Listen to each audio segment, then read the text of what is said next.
There's something about the call of the wild, isn't there? It's this primal pull, a sort of siren song that draws millions of us every year to the incredible, sprawling beauty of America's national parks. We're talking landscapes of breathtaking grandeur, towering peaks, ancient forests, rivers carving their way through time. They offer peace, adventure, a connection to something raw, something untamed. But hidden within all this beauty is an unsettling truth. The very wildness that calls to us, the huge, winding terrain that inspires such awe, well, it also holds a darker side. For some folks, these grand cathedrals of nature become the last place anyone ever sees them. Each year, a truly alarming number of hikers, explorers, and even experienced park staff step into these massive wilderness areas and just vanish. They walk into the woods, and it's like the woods swallow them whole, leaving behind nothing but unanswered questions and a silence that can chill you right to the bone. Think about this for a moment. Across the vast expanse of America's national parks, an estimated 1,600 people are currently listed as missing. Some numbers even suggest around 1,000 people go missing in these parks every single year. Now, many are found, thankfully, but a disturbing number? They remain like ghosts in the wilderness, their stories unfinished, their fates a complete unknown. Mount Rainier National Park alone holds a somber record. Over 400 individuals have gone in and never come back. These aren't just numbers on a page. They're people, each with a life, a story that abruptly ended, or at least the chapter we know about did, right at the edge of the wild. America's national parks cover more than 85 million acres. To put that in perspective, that's roughly half the size of Texas. Inside these boundaries, you'll find some of the most rugged and remote territories on the entire continent. We're talking towering sequoias that have watched centuries pass, canyons that plunge thousands of feet deep, alpine meadows stretching to horizons filled with jagged peaks, and dense, ancient forests where sunlight barely kisses the ground. That's the allure, right? To see nature in its most raw, powerful state. But that's also the abyss, a landscape that can be just as unforgiving as it is stunning. Every year, the National Park Service, NPS, launches thousands of search and rescue operations, or SAR for short. Many of these end with relief, with lost or injured people brought back to safety. But a significant chunk of these searches drag on, becoming frustrating, drawn out, and ultimately, unresolved investigations. Why do people disappear? The reasons are all over the place. Sudden, violent weather can turn a familiar trail into a disorienting nightmare in mere minutes. A simple misstep on tricky terrain can lead to a terrible fall. Encounters with wildlife, though not common, can be deadly. And then there are the cases that just don't make sense. Cases where no real clues are left behind, no witnesses come forward, and the wilderness just offers this impenetrable silence. When you look at these unsettling disappearances, a few common factors start to pop up. Hiking solo, while it offers a pretty unique connection with nature, also makes you more vulnerable. If something goes wrong, there's no one right there to call for help or give aid. Not leaving a detailed plan with someone is another recurring issue, a critical mistake that can waste precious time if a search is needed. Even really experienced hikers can get a bit too confident, underestimating how tough a certain environment can be or pushing themselves too far. And the parks themselves, with their sheer size, can completely overwhelm search efforts. Huge areas have to be covered, often in rough conditions, by teams that are stretched thinner and thinner. In fact, recent reports suggest that the number of rangers patrolling U.S. national parks is the lowest it's been this century. This is happening even as more people visit the parks, and SAR calls have more than tripled between 2015 and 2021. Budget cuts and staff shortages just add more strain to these vital services, which could impact how quickly they can respond and how thorough searches can be. The truth is, for every person who steps onto a trail, there's almost an unspoken agreement with the wild. Most of the time, that agreement is about awe and feeling refreshed. But sometimes, the wilderness calls in a debt, and the price is a life, vanished without a trace. This leaves families and investigators wrestling with a painful, enduring mystery. The question isn't just what happens to these people, but how it can happen, often so completely, in places we've set aside as national treasures.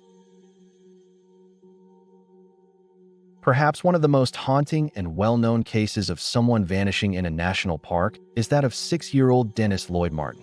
His story really drives home how terrifyingly fast someone can disappear and the deep, lasting confusion that follows. It was June 14, 1969, a warm Father's Day weekend in the Great Smoky Mountains National Park. The Martin family, along with another family, the Keys, were out enjoying the day in the Spence Field area, a beautiful highland meadow known for its incredible views. The kids, including Dennis, his older brother, and the Key children, were playing hide-and-seek. Dennis, wearing a red t-shirt, shorts, and Oxford-type shoes, decided he'd hide behind a nearby bush to surprise his father. His dad, William Martin, saw him go. Just moments later, when the other kids jumped out to surprise their own fathers, Dennis was gone. He had simply disappeared. What came next was one of the largest and most intense searches in the history of the National Park Service. Within hours, park rangers and local volunteers started combing the area. As days turned into weeks, the search just kept growing. More than 1,400 people, including National Guardsmen, Green Berets, and experienced trackers, scoured the rugged terrain. Helicopters flew overhead, while teams on the ground meticulously swept miles of dense forest, steep ravines, and creek beds full of boulders. The area around Spence Field is notoriously tough, filled with thick rhododendron slicks, sudden drop-offs, and a confusing maze of game trails. Despite this massive operation, almost no trace of Dennis Martin was ever found. There were some tantalizing leads, but they all ended in frustration. A child-sized footprint was found a few miles from where Dennis vanished. Some searchers said they heard faint cries, but these could never be pinpointed. One of the most baffling things was the complete failure of search dogs, even highly trained bloodhounds, to pick up a consistent scent trail for Dennis. It was as if he'd been plucked from the earth. Theories about Dennis's disappearance? There are tons, and they vary wildly. The simplest explanation is that he just wandered off, got disoriented, and sadly succumbed to the elements or an accident. The Smokies are huge and unforgiving, especially for a little kid. Another idea investigators considered at the time, though they never proved it, was an animal attack, maybe a black bear. But incidents like that leading to a complete disappearance are pretty rare. More disturbing theories also surfaced. The day Dennis vanished, another family reported seeing a rough-looking man hiding in the bushes nearby around the time the boy disappeared. This man was supposedly seen again later, further up the trail, but he was never identified. This led to talk of abduction, a chilling thought that the dense wilderness could easily hide. The Green Berets involved in the search even said they believed that if Dennis had merely been lost, they would have found him, given how intense their efforts were. Their inability to find any sign of him just fueled the idea that maybe a person was involved. The emotional toll on the Martin family was unimaginable. For years, they clung to hope, returning to the park, pleading for any information. But Dennis Lloyd Martin was never found. His case is still a haunting story in the lore of the Great Smoky Mountains, a stark reminder of how quickly a happy family outing can turn into a nightmare that never ends. The silence that swallowed Dennis Martin on that summer afternoon still echoes through the decades, a profound, disturbing mystery the wilderness hasn't given up. His disappearance feels like a chilling blueprint for so many others who followed, stepping off the path and into the unknown. If a child disappearing in a vast wilderness is deeply unsettling, what about when someone who knows that wilderness intimately, a guardian of its trails and secrets, vanishes? That adds a whole other layer of confusion. And that's exactly the case with Paul Braxton Fugate, a 41-year-old National Park Service ranger who disappeared from Chiricahua National Monument in Arizona on January 13, 1980. Fugate wasn't some rookie hiker or a casual visitor. He was a seasoned ranger, in charge of law enforcement and helping visitors within the monument, a truly stunning landscape of towering rock spires and winding canyons. On that particular Sunday afternoon, Fugate was working alone at the visitor center. Around 2 p.m., he told a park maintenance worker he was heading out to check the park's trails, specifically the Bonita Canyon and Faraway Ranch trails. This was a routine part of his job. He mentioned he'd be back around 4:30 p.m. He was last seen in his gray Park Service uniform, complete with his ranger hat and badge, and he had his portable radio. He locked up the visitor center and set off. Paul Fugate never came back. When he didn't check in, concern grew, and it grew quickly. A search started that evening and escalated rapidly over the next few days. Friends, fellow rangers, and volunteers scoured the monument's rugged terrain. Chiricahua, while not as massive as some national parks, is a complex maze of canyons and rock formations, a wonderland of rocks that can be disorienting even if you know it well. The search was huge, covering trails, off-trail areas, caves, and crevices. Helicopters were brought in, along with search dogs. And yet, just like in the Dennis Martin case, the search for Paul Fugate turned up almost nothing. His official Park Service pickup truck was found right where he'd left it, at the visitor center. There were no signs of a struggle, no dropped equipment, no notes. Nothing to even hint at what might have happened or where he might have gone off course.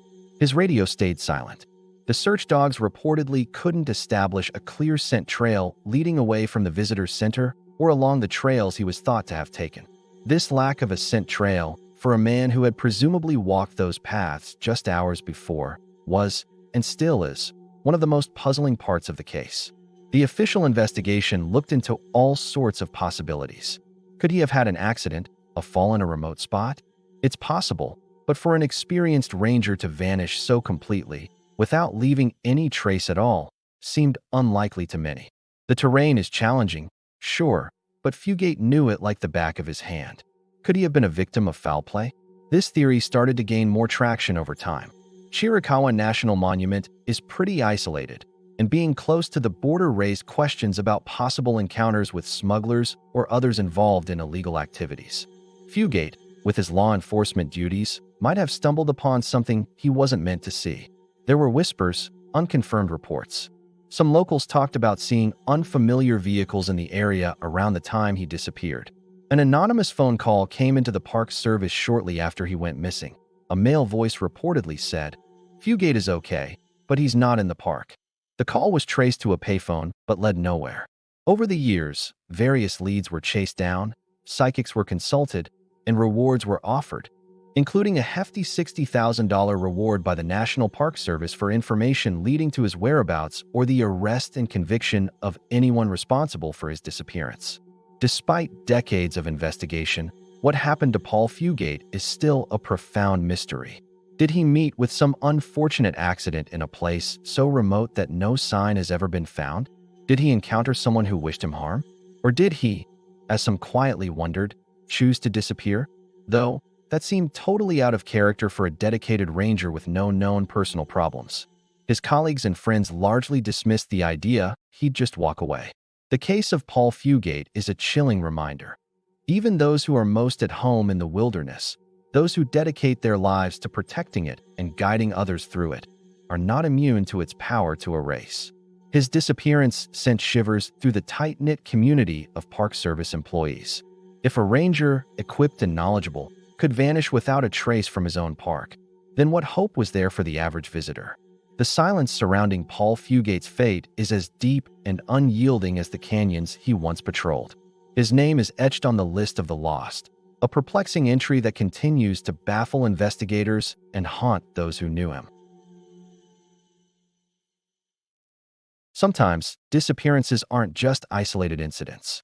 Sometimes they cluster, happening so close together in one specific area that the land itself starts to feel a bit sinister, gaining a reputation for swallowing those who venture too deep. That's exactly what happened in what's known as the Bennington Triangle in southwestern Vermont. Between 1945 and 1950, this rugged, forested region became infamous for a string of baffling disappearances that are still unsolved today, fueling local legends and some pretty unsettling speculation. The Bennington Triangle isn't an official name you'll find on a map. It was coined by author Joseph A. Citro to describe an area roughly centered around Glastonbury Mountain, where at least 5 people vanished under mysterious circumstances within just 5 years. The landscape? Classic Vermont wilderness, dense woods, steep hills, old logging roads, and a history tangled up with abandoned settlements and remote hunting camps. The first disappearance in this strange cluster was 74-year-old Mideye Rivers on November 12, 1945. Rivers was an experienced hunter and fisherman, and he knew the Glastonbury area intimately. He was leading a group of 4 other hunters up the long trail near Glastonbury Mountain. At one point, Rivers got a little ahead of the group. When the others reached a fork in the trail, they called out to him but got no reply. Figuring he'd taken a different path or was waiting up ahead, they carried on. They never saw him again. A massive search was launched, with hundreds of volunteers and local authorities. The only trace of Mideye Rivers ever found: a single rifle cartridge in a stream bed. He knew that area like the back of his hand, yet he vanished as if the forest had just absorbed him. Just over a year later, on December 1st, 1946, 18-year-old Paula Jean Weldon, a sophomore at Bennington College, headed out for a hike on the long trail, the same general area where Rivers had disappeared. She was an experienced hiker, dressed right for a day hike. She told her roommate she was going for a walk and was seen by several people heading towards the trail, including an elderly couple. She asked for directions. She was last seen by a man who claimed she walked around a rocky outcrop on the trail ahead of him. When he rounded the same outcrop, she was gone. Paula Weldon never came back. The search for her was huge, one of the largest in Vermont's history at the time. The FBI got involved. The National Guard participated. But not a single trace of Paula Weldon, not a scrap of clothing, not a footprint, nothing was ever found. Her disappearance became a national sensation, a deeply disturbing puzzle. How could a bright, capable young woman just vanish from a well-known trail in broad daylight? The eerie pattern didn't stop. 3 years later, on December 1st, 1949, the exact anniversary of Paula Weldon's disappearance, a World War II veteran named James E. Tedford, aged 68, vanished from a moving bus. Tedford lived at the Bennington Soldiers' Home and was coming back from visiting relatives in St. Albans, Vermont. According to other passengers, Tedford was seen sleeping in his seat as the bus made its way towards Bennington. He was still on board at the last stop before Bennington. But when the bus pulled into its destination, James Tedford was gone. All his luggage was still on the rack above his seat, and an open bus timetable lay on his empty seat. He had vanished from a moving vehicle, with witnesses on board, on a route that passed right through the heart of the Bennington Triangle area. Then, in October 1950, 8-year-old Paul Jepson disappeared from a farm on the edge of Glastonbury Mountain. His mother was tending to some pigs and left young Paul in their truck while she worked nearby. She was gone for no more than an hour. When she came back, Paul was gone. An intensive search kicked off. Bloodhounds were brought in, and they reportedly followed the boy sent up a nearby mountain trail for a short way before losing it abruptly, as if he'd been lifted into the air. Like the others, no trace of Paul Jepson was ever found. The final strange event in this period happened just 16 days after Paul Jepson vanished. On October 28, 1950, Frida Langer, a 53-year-old woman, went hiking with her cousin near the Somerset Reservoir, also within the Bennington Triangle region. During the hike, Langer slipped and fell into a stream. She told her cousin she was wet and cold and wanted to go back to their campsite to change clothes. She knew the way. It was less than half a mile. Her cousin continued the hike alone. When he got back to the campsite several hours later, Frida Langer wasn't there. She never made it back. Search efforts started right away, but deep snow soon made the operation difficult. Unlike the other cases, a body was eventually found. 7 months later, on May 12, 1951, Frida Langer's remains were discovered in a remote area near the Somerset Reservoir, an area that had been thoroughly searched the previous fall. The cause of her death couldn't be determined because of the condition of the remains. The spot where she was found was particularly puzzling. It was difficult terrain that she would have had no logical reason to enter, especially if she was just trying to get back to the campsite. 5 disappearances, 4 of them without a single trace, and 1 with a delayed, puzzling discovery, all within a few miles of each other, in just 5 years. The Bennington Triangle cases are still a source of intense speculation. Were they just a string of unrelated, awful accidents in a tough wilderness? Or was something more going on? Theories range from serial killers to bizarre natural phenomena, even to local legends of a man-eating stone on Glastonbury Mountain. Whatever the truth is, the sheer concentration of these vanishings in such a specific area and time frame has cemented the Bennington Triangle's place in the history of unexplained disappearances, a stark example of how certain patches of wilderness seem to hold a particular, unsettling power. As we look closer at this phenomenon of hikers vanishing without a trace in national parks and other vast wilderness areas, some pretty unsettling patterns and common threads start to emerge from all these individual tragedies. These recurring themes often don't have simple explanations and just add to the enduring mystery surrounding these cases. Researchers and investigators who've studied these disappearances for years, like those documented by journalist John Billman in The Cold Vanish, point to details that often leave even the most seasoned search and rescue people totally baffled. One of the most frequently mentioned and perplexing patterns is when search dogs can't pick up a scent. In so many cases, including Dennis Martin's and Paul Fugate's highly trained canines, sometimes whole teams of them, are unable to follow a trail. Or the trail just ends abruptly in a place that makes no sense, maybe on a path, in the middle of a clearing, or near a road, almost as if the person just stopped existing at that spot or was somehow lifted away.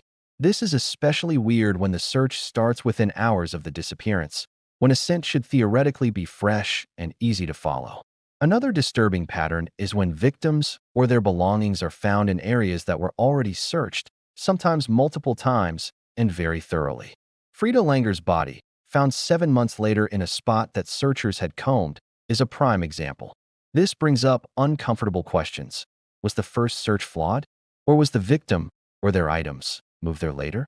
Sometimes, remains are found years, even decades later, by hikers who stumble upon them by chance, often in places that don't make any sense in terms of a logical route or a survivable accident. The situations in which people disappear often share common traits. Hiking alone, as we've mentioned, is a big factor. Many who vanish are by themselves, which not only makes them more vulnerable to what the environment can throw at them, but also means there are no immediate witnesses to what might have happened. The sudden arrival of extreme weather is another common element. A sunny day can quickly turn into a blizzard in the mountains, or a flash flood can rip through a canyon with almost no warning, disorienting even experienced outdoors people and wiping away any tracks. The profile of who goes missing can also be surprising. While, sure, inexperience and not being prepared definitely play a part in some incidents, a significant number of those who disappear are experienced hikers, hunters, or even, like in Paul Fugate's case, park rangers who know the terrain inside and out. This really challenges the simple idea that people just get lost because they don't know what they're doing. When we try to figure out the theories behind these disappearances, they generally fall into a few main buckets. First, there are environmental hazards and human error. This is, by far, the most common and logical reason for many disappearances. Rugged terrain, hidden crevasses, steep drop-offs, unstable rocks, and thick undergrowth can easily lead to falls or getting trapped. Animals, while less likely to cause someone to vanish completely, can cause injuries that then lead to someone being unable to move. Hypothermia, dehydration, and heat stroke can mess with judgment and physical ability very quickly. Making a wrong turn, misreading a map, or just getting turned around in a huge, featureless landscape happens all too often. People overestimate their skills, push themselves too hard, or forget to bring essential survival gear. These things, on their own or all together, can certainly explain why many people get lost. Second, there's the possibility of foul play. While authorities are often hesitant to jump to this conclusion without evidence, you can't just dismiss it, especially in cases where the disappearance is particularly strange or happens in areas with a history of crime. The case of Sheila Kars, who was abducted and murdered in Mount Rainier National Park, is a grim reminder that human predators can, and do, operate in these wild spaces. The sheer vastness and isolation of national parks can, unfortunately, make them attractive places for those wanting to commit crimes and hide the evidence. The staggering number of unsolved murders in Everglades National Park, over 175 since 1965, really highlights this grim reality. The remoteness of the park and its man-eating wildlife often make investigations harder, or are even used by perpetrators to their advantage. Third, some consider psychological factors or voluntary disappearance. It's rare, but it's possible that some individuals choose to walk away from their lives, using the wilderness as a place to make their exit. Mental health crises, sudden psychotic episodes, or disorientation from underlying medical conditions could also be involved, leading people to behave erratically or wander off in a confused state. Beyond these more conventional explanations, the sheer strangeness of some cases, the lack of clues, the dogs failing, the odd places where items are found or not found, has led to more speculative and unsettling theories. These often touch on the idea that there might be unknown elements at play, whether they're unusual, localized natural phenomena we don't understand yet, or, for some, more paranormal or fringe explanations. While these are outside what investigators normally look at, the fact that some cases remain truly baffling keeps these ideas alive in people's minds. Often, the clothing of the missing person is found neatly folded, or crucial items like shoes or keys are left behind in places that make no sense. Sometimes, the missing person is found deceased in a location that would have been incredibly difficult for them to reach, especially if they were injured, or in a body of water when there was no clear reason for them to be near it. The sheer distance some individuals cover after being reported missing, sometimes in a very short amount of time and over brutal terrain, can also be perplexing. The truth is likely a complex mix of many factors. Each disappearance is unique, yet these recurring patterns suggest that maybe our understanding of what can happen in these vast, untamed landscapes isn't quite complete. The wilderness is a powerful force, and sometimes, it seems, it holds on to its secrets with a grip that defies our best efforts to uncover them. These commonalities in the cases aren't just points for investigation. They're also cautionary tales, reminding us of the profound respect these wild places demand. Certain national parks, just because of their extreme terrain, unpredictable weather, and massive scale, seem to be hotspots for these unsettling disappearances. Mount Rainier National Park in Washington state is a powerful example, a place of stunning alpine beauty that also holds a grim title. Over 400 people have ventured into its territory and never come back.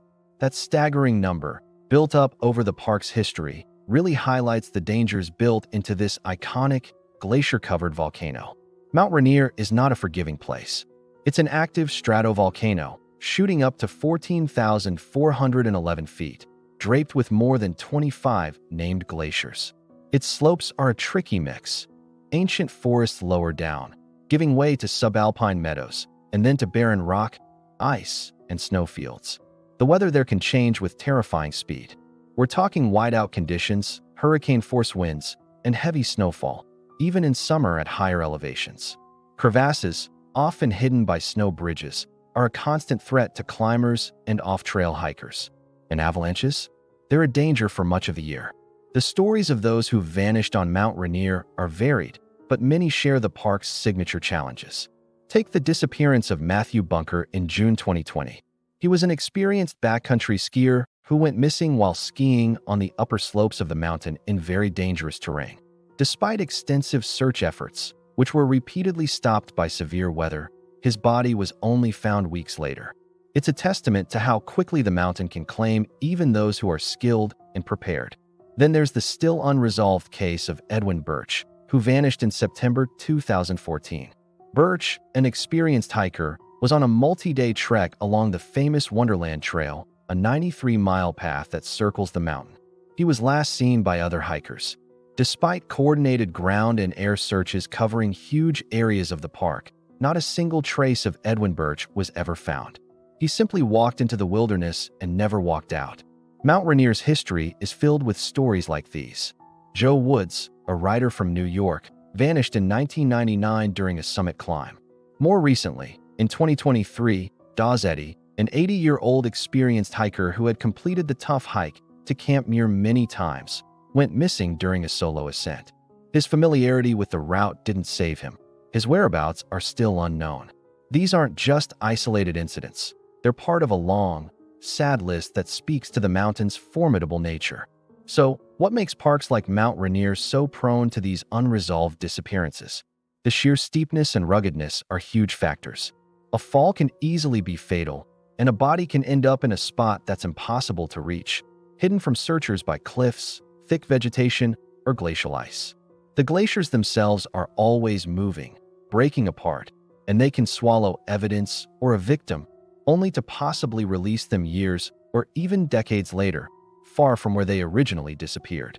The weather is another critical piece of the puzzle. Storms can roll in with hardly any warning, cutting visibility to almost zero and making it impossible to navigate. Hypothermia can set in incredibly fast. These conditions don't just put the lost person in danger. They also severely restrict search and rescue operations, sometimes forcing teams to wait for days for a safe window to even continue their efforts. By then, the chances of finding someone alive, or finding them at all, drop significantly. And because the backcountry is so vast, even with a lot of people and air support, it's simply impossible to search every single square foot. Searchers often have to make tough calls about where to focus their efforts, based on the last known point, likely travel routes, and survival models. If someone has moved in an unexpected direction, or if something happened to quickly hide their trail, they can be missed. The psychological impact of being lost in such an environment can also lead to unusual behavior. Panic, disorientation, and the effects of exposure can cause people to leave established trails, try to find shelter in unlikely places, or even discard equipment, which just makes search efforts even harder. Mount Rainier, like other national parks with similar high-risk profiles such as Yosemite, Denali, or Grand Canyon, serves as a stark reminder of nature's power. These aren't theme parks. They are wild, dynamic landscapes that play by their own rules. While the National Park Service and various SAR organizations work tirelessly to keep visitors safe and to find those who go missing, the mountain often has the final say. The 400-plus souls who remain lost within Mount Rainier's embrace are a testament to its enduring and sometimes tragic wildness. Their absence is a heavy weight, a constant reminder of the fine line between adventure and peril in America's most spectacular and sometimes most dangerous natural cathedrals. Behind every headline about a missing person in a national park, there's a dedicated, often heroic, group of people who venture into that same unforgiving wilderness to find them: the search and rescue teams. These teams are usually a mix of National Park Service rangers, local law enforcement, military personnel, and highly skilled civilian volunteers. They face incredible challenges, battling not just the terrain and weather, but also the agonizing pressure of time and the heavy emotional toll of their work. A search and rescue operation in a huge national park is a really complex undertaking. It starts with gathering information: the last known location of the missing person, their intended route, their experience level, the gear they had, and any important medical conditions. This info helps define an initial search area, which can often cover many square miles of rugged, hard-to-reach country. Teams are sent out on the ground, meticulously combing trails, drainages, and off-trail areas. Air support, like helicopters and fixed-wing aircraft, gives a bird's-eye view, which is crucial for spotting clues in open terrain or for dropping off and picking up ground teams. Specialized K9 units are often brought in, their amazing sense of smell invaluable in trying to pick up a scent trail. But, as we've seen in many puzzling cases, even the best dogs can be thrown off by weather conditions, how old the trail is, or other unknown factors. The physical demands on searchers are immense. They navigate steep slopes, dense forests, and treacherous river crossings, often carrying heavy packs with survival gear, medical equipment, and radios. They work long hours, sometimes for days or weeks straight, in conditions that can range from blistering heat to freezing cold. Fatigue is always there, and so is the risk of searchers themselves getting injured. Take the search for Matthew Bunker on Mount Rainier in 2020, for example. It was repeatedly put on hold due to dangerous weather, including high winds and avalanche risk, which put the search teams themselves in danger. This really highlights a critical part of SAR operations. The safety of the rescuers is always the top priority. Decisions about when and where to search are always made with this in mind. This can be frustrating for families desperate for news, but it's a necessary precaution. The emotional burden on searchers is also huge. They're driven by this deep desire to help, to bring closure to families. When a search is successful and a lost person is found alive, the sense of relief and accomplishment is incredible. But when days turn into weeks with no sign, or when a search shifts from a rescue to a recovery operation, the mood turns somber. Finding someone deceased is a grim task, but at least it provides answers. For many searchers, the toughest outcome is when nothing is found at all, when the wilderness just refuses to give up any clues and the missing person stays lost. This is the silence that searchers often face, the vast, indifferent silence of a wilderness that has swallowed someone whole. It's a silence that can be deeply unsettling for those who poured their hearts and energy into the search. The National Park Service itself admits how difficult these cold cases are, keeping lists of unresolved disappearances and murders, sometimes appealing to the public for new information decades later. Adding to these challenges are problems within the system. As mentioned before, National Park Service staffing, including the law enforcement rangers who are so crucial for SAR, has been shrinking even as park visits and SAR incidents are on the rise. Budget limits can affect the availability of resources, training, and equipment. In 2024 and early 2025, reports brought up concerns about the falling number of park rangers, fewer than 1,200 nationwide, overseeing 85 million acres. That's almost a 50% drop from 2010. And this is happening at a time when SAR calls have more than tripled in recent years, and serious crimes reported in parks have also spiked. These pressures can lead to burnout among current staff and could potentially affect how long and thorough search efforts can be. Despite these hurdles, the dedication of SAR teams doesn't waver. They are the ones who walk into the unknown, facing the same dangers that caught the missing, driven by a commitment to find answers and, if possible, to bring people home. Their efforts, whether they succeed or not, represent a courageous human response to the overwhelming power and mystery of the wild. They are the counterpoint to the silence, the voice of hope and determination in the face of the lost woods. The stories of those who vanish in our national parks are truly unsettling, and the questions they leave behind are profound. What do you think happens in these vast wilderness areas when someone disappears without a trace? Go ahead and share your respectful theories and thoughts in the comments below. We'd love to have a thoughtful discussion, always keeping in mind the families who are still out there searching for answers.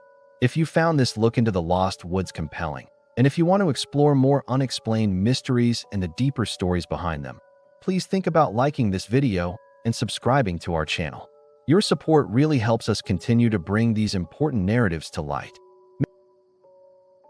Maybe by discussing these cases, by keeping their names and stories alive, we can contribute in some small way to awareness, or even spark a new perspective that might one day help unravel these enduring enigmas.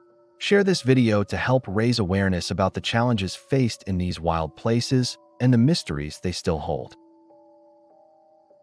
The magnetic pull of America's national parks is undeniable.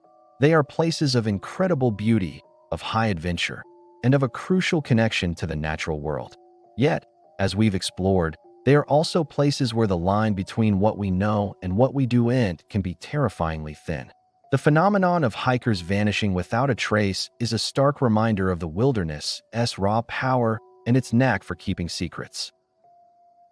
From the dense forests of the Great Smoky Mountains where young Dennis Martin simply stepped out of sight to the rugged canyons of Chiricahua, which inexplicably claimed Ranger Paul Fugate, and the imposing slopes of Mount Rainier, where hundreds are still lost, these landscapes are etched with stories of disappearance that just don't have easy explanations. The patterns are often as baffling as the disappearances themselves. Search dogs failing, items found in previously scoured areas, even highly experienced people vanishing. While human error, environmental dangers, and, sadly, sometimes foul play, explain many of these incidents, a core of deeply perplexing cases always remains. These are the stories that stick with you, that fuel speculation, and that leave families and investigators wrestling with an unyielding, frustrating silence. The dedicated search and rescue teams who brave these same wilds offer a glimmer of hope, but even their tireless efforts are sometimes met by the impenetrable mystery of the lost woods. Ultimately, these untamed wildernesses are a double-edged sword. They offer escape and wonder, but they demand our deepest respect and caution. They remind us that despite all our technology and knowledge, there are still places on this earth where nature truly reigns supreme, where the wild can and does reclaim its own, leaving us to wonder about the fate of those who walked in and never walked out. The lost woods keep their secrets, and the echoes of the vanished continue to resonate through their silent, awe-inspiring depths.